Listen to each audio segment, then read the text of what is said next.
Welcome to the Becoming Confident podcast, journey to building healthy self-esteem, the place where I initiate raw conversations on topics I believe contributes to and is impacted by self-esteem and confidence. If you are on a journey or you're ready to start your journey to becoming confident and you feel alone in the process, then this podcast is for you. I am your host, Cleopatra Williams, and I can't wait to support you in becoming your most confident self. This episode is sponsored by BetterHelp. It is the world's largest online therapy platform service. See, I know how important it is when you're on your becoming confident journey to prioritize your mental health. Back in April 2022 is when I started BetterHelp. I was falling apart and I was ready to just give up. However, I knew that giving up wasn't an option. What I absolutely love about BetterHelp is that I was able to choose a woman of color and someone who was faith-based. Both super important to me.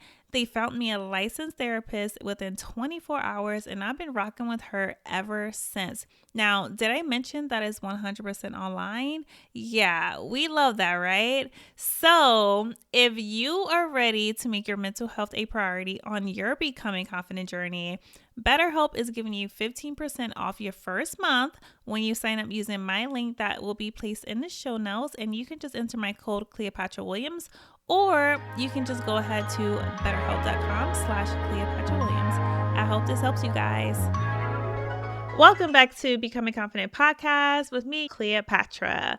In this episode, I am going to be sharing 6 first steps that I believe is a core foundation in starting your becoming confident journey. Or if you already have started, but you would like to have a foundation to go back to, this can be helpful. These are steps that I used when I started and I continue to use to this day. It has been very helpful to me and I believe it can be for you too as well. So let's get started. So the first step in becoming your most confident self is self-awareness. Self-awareness is key because when you become self-aware, you now know what needs to be worked on before you even start taking action because you can't change what you don't know. Right? So let me explain what self-awareness is. Self-awareness is pretty much being in touch with you, being able to actively observe and monitor your thoughts, your feelings, your physical sensations, the things that your body is telling you, and urges that you may experience, your likes, your dislikes, things that make you feel good and things that don't make you feel good. And the more you're able to identify your thoughts and feelings, the better you can make choices that align with your values, allowing you to better overcome certain challenges. You're able to practice self-compassion more. You're able to effectively accomplish your goals, and you're able to improve your ability to communicate, which all of this overall leads to improving your confidence, which is the goal here. Right? So for me, when starting my becoming confident journey, it was crucial to become self-aware. What I realized with doing this step is that I compared myself to other women a lot, and it was mostly when I was feeling behind in life. I became aware that I didn't like receiving help from others because I don't like to look weak. I don't like to put people in a bad position or even feel obligated to do something in return. And I know that's the same for a lot of us. We don't like to feel obligated to receive help because we feel like we have to do something in return. I became aware of how hard I am on myself when I make mistakes. I'm very hard because I hold myself to a high standard. So when I make mistakes, I used to beat myself up a lot, and I had to become aware of why that was happening. I became aware that my self-esteem issues is literally the primary reason to why I have not hit the success that I've been wanting to reach. And I knew all these things. I kind of knew all these things a little bit. But once I started to write them down and make it plain, now I actually have something to look at, something that I can go back to that's going to guide me into all of my next steps. So here are some questions that you can ask yourself when practicing self-awareness, okay?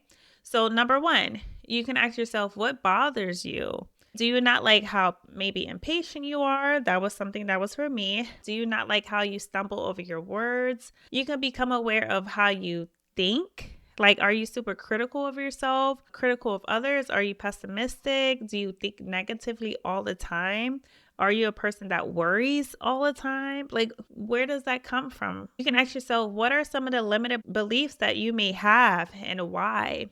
Why do I feel it's so hard to make money? Why do I feel like things don't come easily for people like me? You can ask yourself, have you healed from past issues or insecurities you thought you overcame? Have you forgiven yourself for past mistakes? So these are some questions that can get you started. And with doing these, of course, there are going to be things that you become aware of that are good and bad. I want to point out that as you are discovering these things about yourself, it is also so important to have compassion with yourself. Self-compassion is pretty much treating yourself as you would your friend. So it's important to practice compassion as you discover these things that are good and some of these things that are bad. And also be mindful that you may not get everything out now. What I've learned, even through my own journey, is that as I continue to grow, more things will come up that I wasn't aware of before. And to me, that's a great thing, because the quicker that we're able to become more self-aware,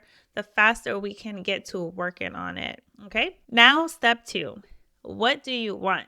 So this is the part where you get to use your imagination and visualize what you want. This is time where you get to think big. It's like kind of becoming like your child self whenever you felt like anything was possible. We all know deep down what we truly desire, all of us. The thing is that a lot of us are afraid to just say it out loud because we have this disbelief that it can actually come true. We can't see outside of our current circumstances, right? And the limited beliefs that we have and the negative thoughts that we have. But deep down, we really know what we want. We're also afraid because we don't want other people to know, out of the fear of being judged or embarrassed or looking stupid. You may have people that's closest to you that have shot down your dreams before. So you don't want to even say it again. And maybe so much time has passed, you don't even think about it anymore, which is one reason why I like to say, don't rush this part, because there are things that were tucked away. There are things that were suppressed and you probably forgot about. But as you tap into using your imagination, these things can come back to light. And as you write this down, it's really important to tap into the feelings of what you believe it will feel like to have these things. And from experience, from me practicing that, let me tell you, it feels great. So now that you know what you want, it leads to my very next step, which is, who is my most confident self?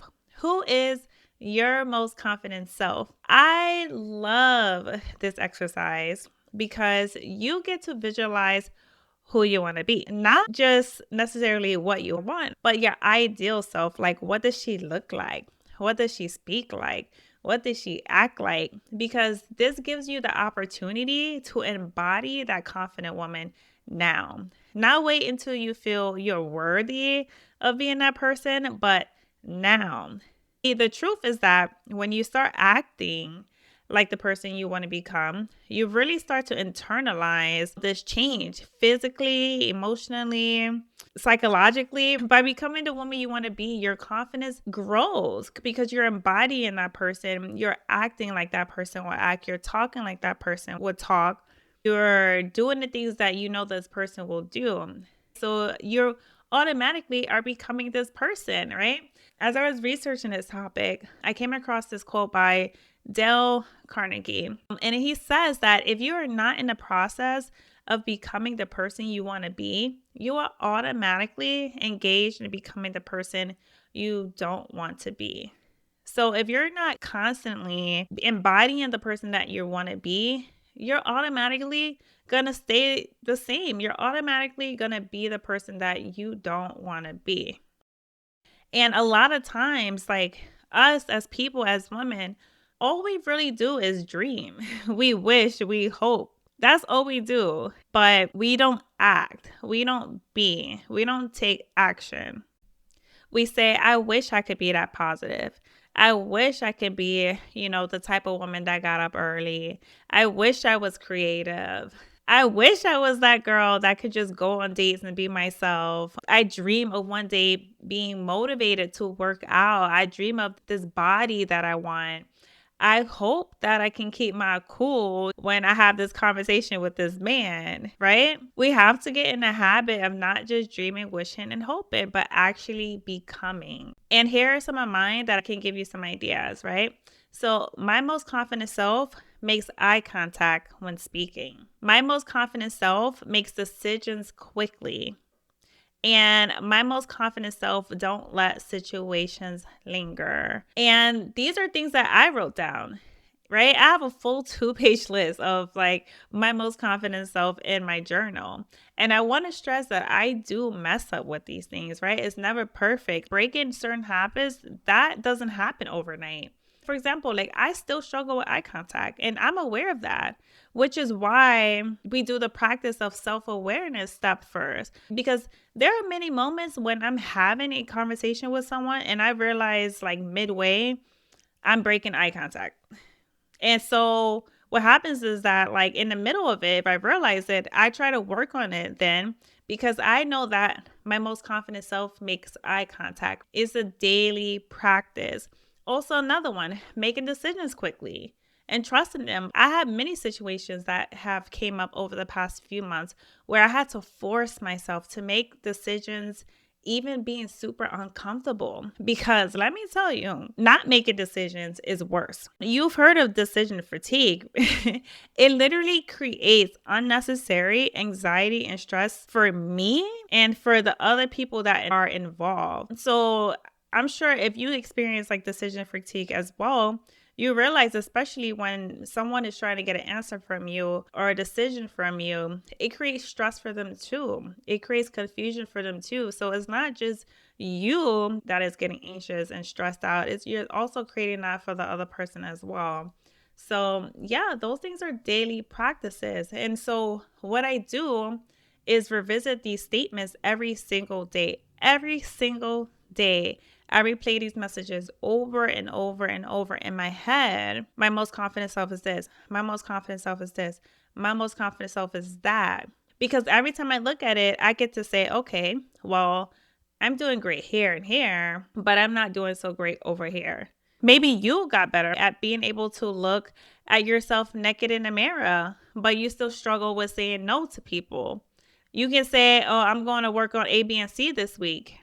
Right? So this step is like a reminder to yourself every single day of what you need to do to be your best self.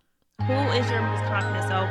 How is she acting, speaking, looking? I am so excited that I am a Queen Warrior Ambassador. This lifestyle program led by Fabiana Ferrarini is all about helping women become a better version of themselves mentally and physically, and I absolutely love it. It has everything from fitness workouts with Bar and Power being my absolute fave to mindset coaching and nutrition plans. Ladies, you will not be disappointed. This program hosts live workouts and they also have replays available for busy bees and moms like me that are on a tight schedule, and you can do it all in the comfort of your home. So if you are on your journey to confidence and building healthy self-esteem, and fitness is a huge part of that for you, I was set up with a special link just for you. You will get a 7-day free trial to the Queen Warrior program. If you want to take full advantage of this offer, head over to the show notes where I will attach the link, and I hope to see you guys in there. Step 4 is pretty short and simple. It is, what are some things that you can start doing now to get you closer to being that person and getting what you want? You now understand what you want in life. You now understand what your most confident self look like, act like, speak like. You are aware of things that you like, dislike, your feelings, all of that, right? So now it's time for you to write down a minimum of 5 things that you can start doing today, free and not free, because it's like my coach tells us, transformation sometimes requires transaction. It's very important to invest in yourself. However, there are some free things that you can start doing today as well. It can be working out. That can be free. You can either sign up for a program which I use Queen Warriors. I absolutely love it. Or you can do some workouts on YouTube. YouTube is free, right? Getting your hair done monthly, networking more, being more social, maybe enrolling in a course. Maybe you want to sign up for therapy. Maybe you want to practice mindfulness, meditation, find guided meditations on YouTube. That's free, right? So I'm naming a few things that are free and not free. You come up with things that you can start doing today that's going to get you to the person that you want to be, right? And if you could come up with even more than 5 ideas, listen, that's even better. And now we get into step 5. So step 5 is make the decision and act now. So now you have some of the things that you can start doing. Now it's time to choose which ones to prioritize and act now. And I do stress, don't do everything at once, right? Putting yourself in a position to be overwhelmed is not a good decision, especially if you are aware that maybe doing too much at once causes you to shut down. Like me, when I get overwhelmed and there's too much going on, I shut down. I need to get time to myself and just kind of reset, right? So if you know that is something that you struggle with, don't add too much to your plate, right? Tackle the things that you need to tackle. So lastly, step 6, remove people, places, and things that no longer align with who you are becoming. Boom. This is probably the hardest step on this list because it is so hard to let go of things that we hold value to. People are so valuable to us. Places are so valuable to us. Things are so valuable to us, right? I know how hard it is to remove yourself, but if you're working to become confident, if you're sick and tired of being sick and tired and you are saying this is a priority in your life, then it is necessary to do. It is necessary to remove people, places, and things that no longer align with who you are becoming, especially if you want to become the best person you can be. And I've done this, not all the way, but I've done it. And let me tell you, it's hard, it's tough, but it is so freeing. It is so freeing. And the thing is, even with doing this, I've learned that, this doesn't mean, and I think a lot of times we get scared of letting go of things because we have this, this thought is, I don't want people to think I think I'm better than them or whatever. But that really doesn't mean that you think you're better than anyone or anything. You're just learning how to protect your energy, your time, and your space, because listen, the realization and the truth is that life really is short. So living it peacefully and fully at all costs means making sacrifices that won't always feel good. So that's it, guys. This is the 6 steps to becoming your most confident self. And like I said before, these are what I use, and this is what I continue to use. It's helped me so much, and I really do believe that it can help you too. And if you really like these steps and you feel like, you want to try these steps, I created a workbook. It's a free workbook for you guys that you can use, and you don't have to do it yourself. And I'm going to just place it in the show notes. It's quick and simple. It's a PDF format. You can just go ahead and print it out. And I hope this helps you guys.